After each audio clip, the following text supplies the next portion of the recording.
first of all, we're going to hear from Clare Short, who is former MP and Secretary of State for International Development. She resigned from government in 2003 in opposition to the Iraq War and resigned the Labour whip in 2006.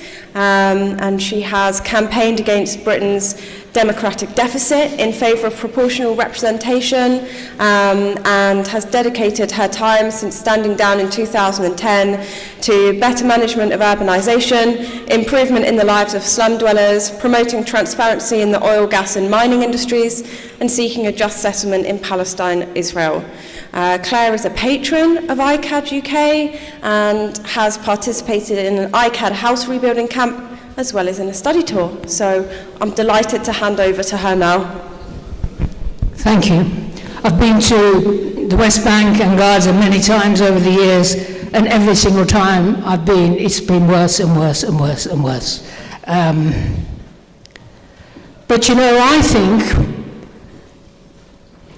by the way, I was invited to moderate a session because Nick was speaking, and I agreed, and then Linda said, have you looked at my recent email? And there it said I was speaking, so watch out for her.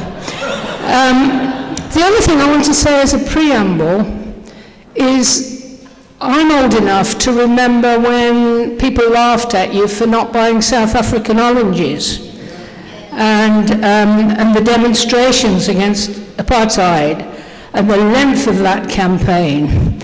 One of the things I remember is that on the marches against apartheid, there were lots of Labour banners.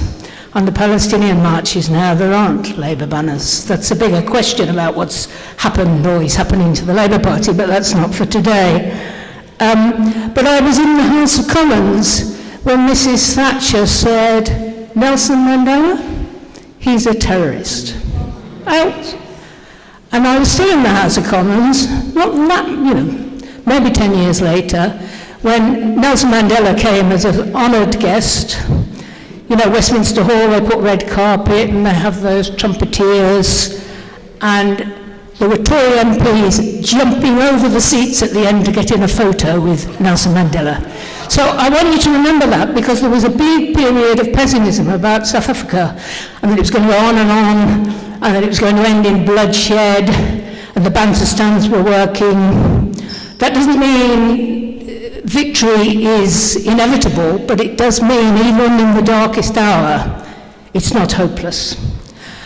And my own view of what's happened since the 7th of October and the slaughter, the endless genocidal slaughter in Gaza, the unforgivable slaughter, the bias of the media in countries like ours, and then the horrendous things that are going on in the West Bank and the sexual abuse of prisoners.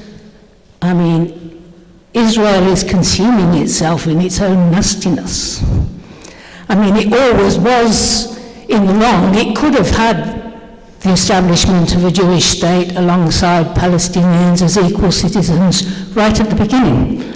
The ethnic cleansing started right at the beginning, but lots of us, because of the Holocaust and all the rest, were willing to give the benefit of the doubt.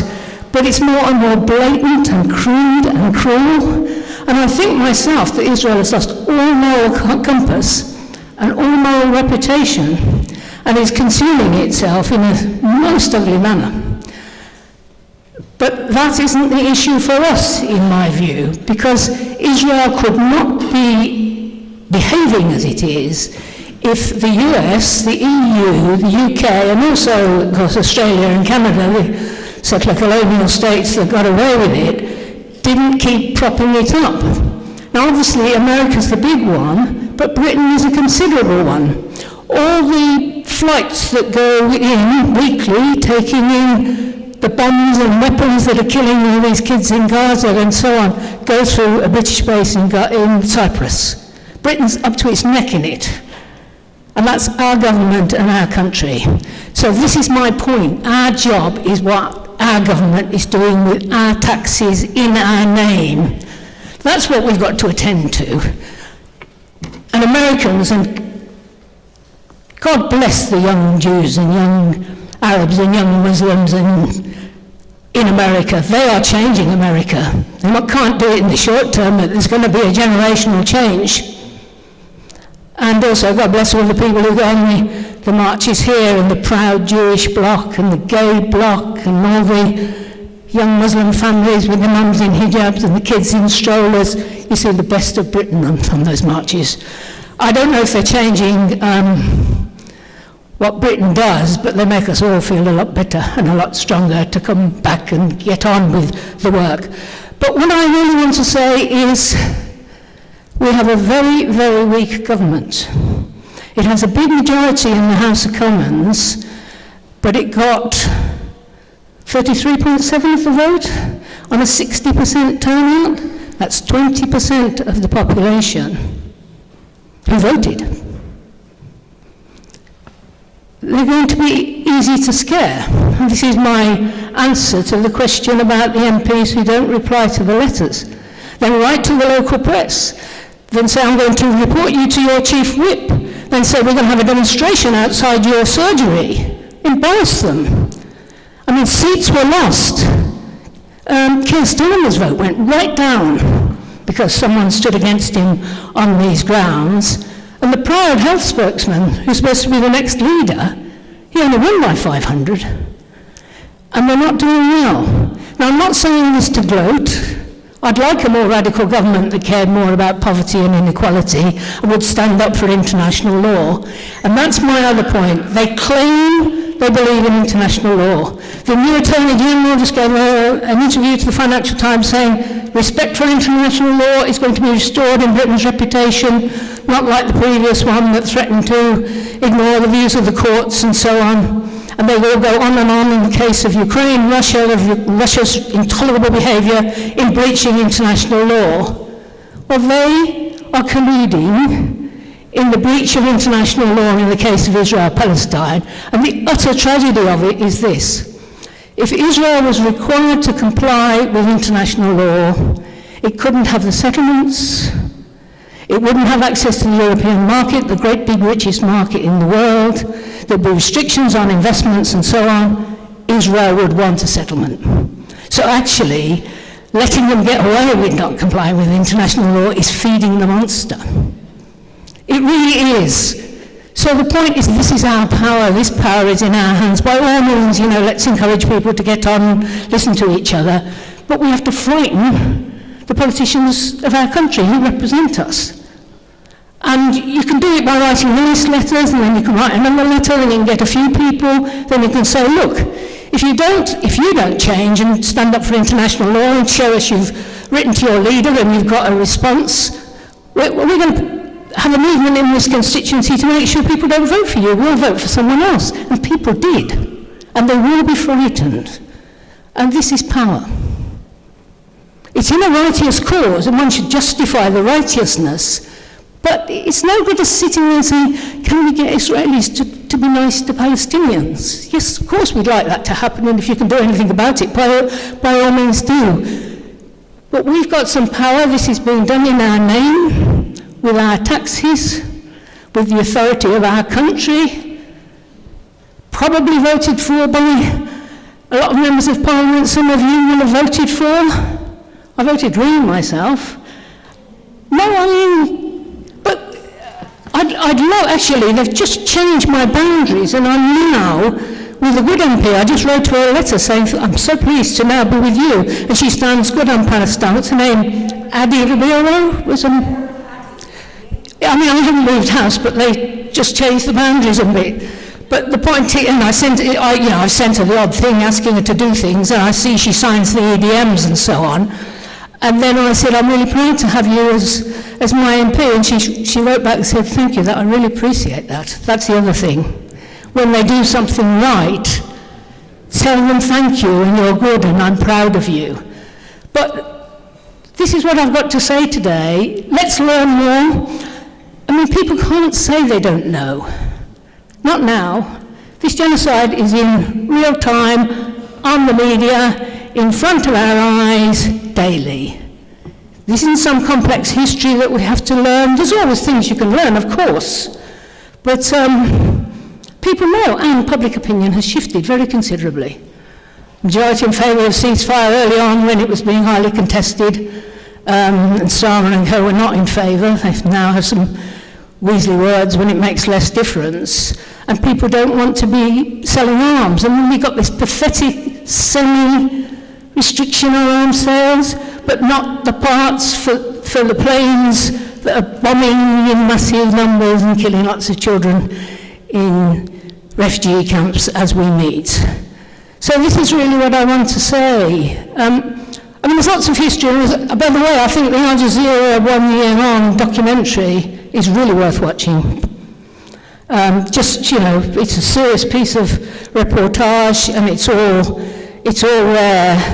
And there's another, I think, important film by, what's the name, the American Right, about the exaggeration and lies about what happened on October 7th. Clearly there was killing and brutality, no question, and any killing of civilians is a breach of international law, and everyone should be held to account, whoever they are and whichever side they're on. But they lied and exaggerated. There weren't all those babies being cooked. It just wasn't true. One child died, and that's one baby being shot through a door that wasn't aimed at them. And the rape thing has been grossly exaggerated. There's a lot of detailed evidence of this if you want to see it. And I think the poor old Jewish people of Israel believe it. They're being made more and more anxious and believing there's anti-Semitism all over the world, and people are trying to come and get them, I mean, being driven up into a frenzy. But still, it's unforgivable. If killing civilians on October the 7th is wrong, which it is, then slaughtering 40,000 plus, mostly women and children, is even more unforgettable. And it's as simple as that, isn't it? And how can you say one is wrong and not the other? And there's something morally blind and absolutely unforgivable about failing to do that. So,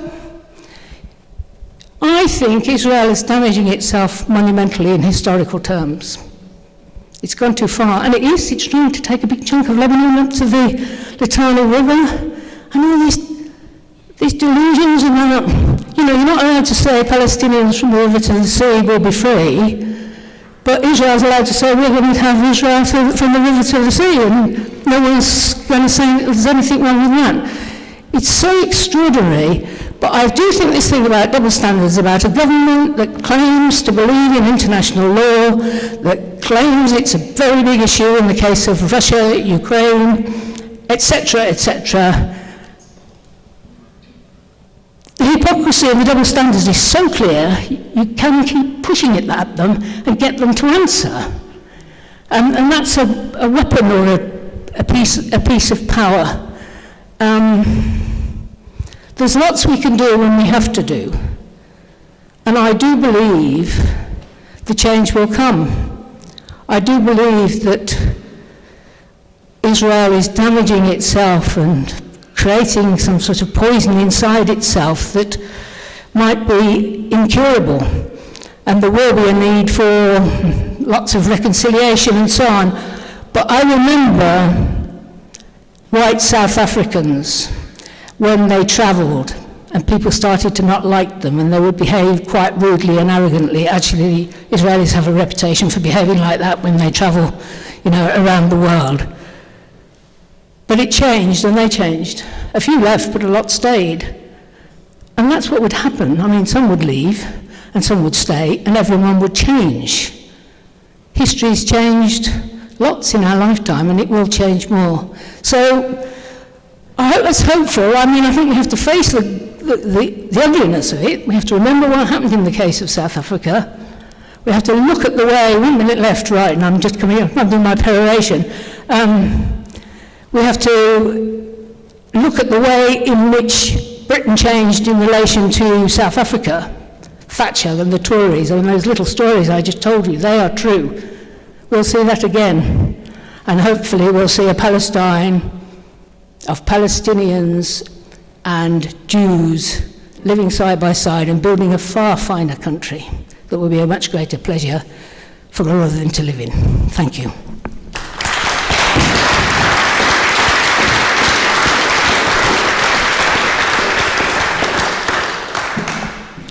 Claire, thank you so much for that. That was excellent, great, and really great to hear. Be reminded that we do have power and we need to be intentional and tactical about how we use it.